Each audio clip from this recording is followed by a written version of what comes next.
ourselves. These are some old yearbooks and things. I was such a band nerd. Hey, I want to show you. Check out this one. What's wrong? She wants to sit with you here, Asher. His motto is, 2 good hands, 2 good feet, add a pickle, can't be beat. That's my dog, Pickles. So I know Pickles. Yeah, she's still living. She's 12. So 12 she's years getting old now. And that was my first car. You drove it to work most recently. It looks a lot nicer there. It's a lot nicer now. Than when I used to drive it. That's funny. This picture. What's going on here? I think we had a sleepover. We were tired. We stayed up all night. Alan. Better not use it.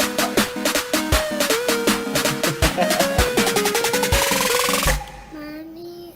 The years God gives us growing up as teenagers, as young people, are such pivotal and unique times in our lives. We've been going through the Bible so far, and we've come to the next section of books. These books are the poetic and wisdom books. Now, these books, they have application and significance for all ages, but they really speak in a special way to teenagers, to youth, to people who are in this pivotal growing up stage.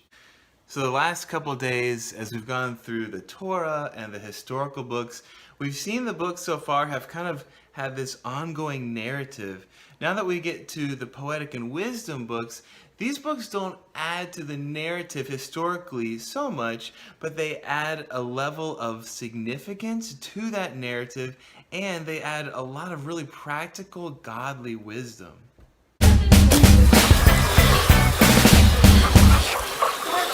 The first book in this section of books is a book called Job. Job wrestles with this issue of when hard challenges come into our lives. How do we deal with those? How do we trust in God? And it shows that God has His purposes. Sometimes we will never know why He allows things to happen, but He is still powerful and worthy of our trust, no matter what challenges come into our life. The next book in this section is called Psalms. You're probably familiar with Psalms. Psalms is the biggest book in the Bible, and it's a collection of 150 different poems. And what's so cool about Psalms is they're just so real. I mean, you get people's hearts when you read this book. You see, and you can recite along with the original author their praises, like high, glorious praise moments, but they're not afraid to show God their deep, grievous moments. And it's kind of like gives me permission that God can handle any hard time that I'm going through. I don't have to hold back. I can be totally real with God with the good times and the hard times. The next book in this section is called Proverbs. Proverbs is full of really practical wisdom for our daily life. Now, I said there's significance in these books in particular for youth and teenagers. Check out Proverbs in the first chapter, verse 8. It says, "Hear, my son, your father's instruction, and forsake not your mother's teaching." The first several chapters in this book are like from the perspective of a father or of a mother giving wisdom to their child. And there's wisdom in this book, really practical wisdom for relationships, for money, for sex. Whoa! Parenting? Go back to bed or you're all going to be in trouble now. All kinds Go. of good stuff. As I said, Proverbs, it speaks a lot about practical things. One thing it speaks to is about friendship, wise friendship. One person I've always looked up to as someone who has really awesome friendships is my wife, Heather.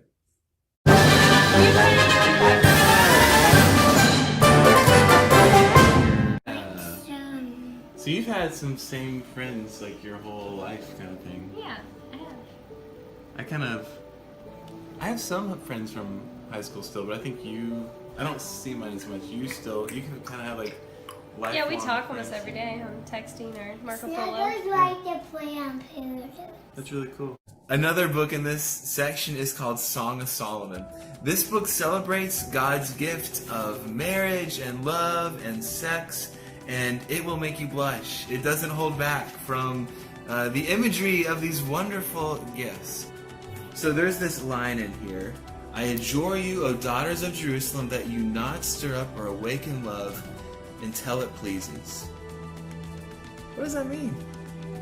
You know, my mom, when I was in high school, she'd always tell me, Heather, don't date one boy, just have lots of girlfriends and have fun. Like, don't get in a relationship. And I didn't listen, of course. But I think, you know, if your parents are being really hard on you, they give you curfew, and they don't let you go alone with your boyfriend or girlfriend anywhere, or alone with, you know, people, it's because they love you, and they know what a cherished verse that is. You know, they know it's so important. So that's why they do that. I love it. That's great. I remember when we first met, I did some Facebook stalking, and I saw you, and I was like, wow, she sure is pretty. There it is. There it is. This picture represented such an absolutely awesome moment. Like, this moment I'd waited for my whole life. I finally got my beautiful bride leaving the church. Awesome bubbles everywhere. All my friends, or so many friends and family were there. It was great. It was truly, truly awesome. Another book in this section is called Ecclesiastes. Ecclesiastes is kind of like a reality check. It's not like happy fluff stuff necessarily, but it is helpful to read through. And there's another part that really kind of speaks to youth. Check this out. This is chapter 12, verse 1. Remember also your Creator in the days of your youth, before the evil days come and the years draw near, of which you will say, I have no pleasure in them. I mean, this speaks to youth. This is like, hello, if you're a youth, this is for us. But what does this verse really mean? I wish there was someone who I could go to and get an answer about how to understand this verse. Wait, I think I might know of somebody. Let me see. Okay. Alan Green! Yes! What's up, man? Oh, man, that's good, man. I'm glad to hear you're doing well. Yeah, you guys are looking at Ecclesiastes 12 this week, man. What a great passage. Man, what do I think about when I think of Ecclesiastes 12:1? Man, I think about how we are God's workmanship, that He has created us for His glory, to serve Him and to serve His kingdom. And what a great reminder it is to serve the Lord in the days of our youth, where we have a lot of time to serve Him, and we don't want to be those people who get to the end and say, man, I wasted my life. Or we don't want to be the people who don't trust and follow Him now, but all of a sudden now we're 75, 80 years old on our deathbed, and now it's our time to repent, where your time is more limited to serve Him, obviously, because you're about to die.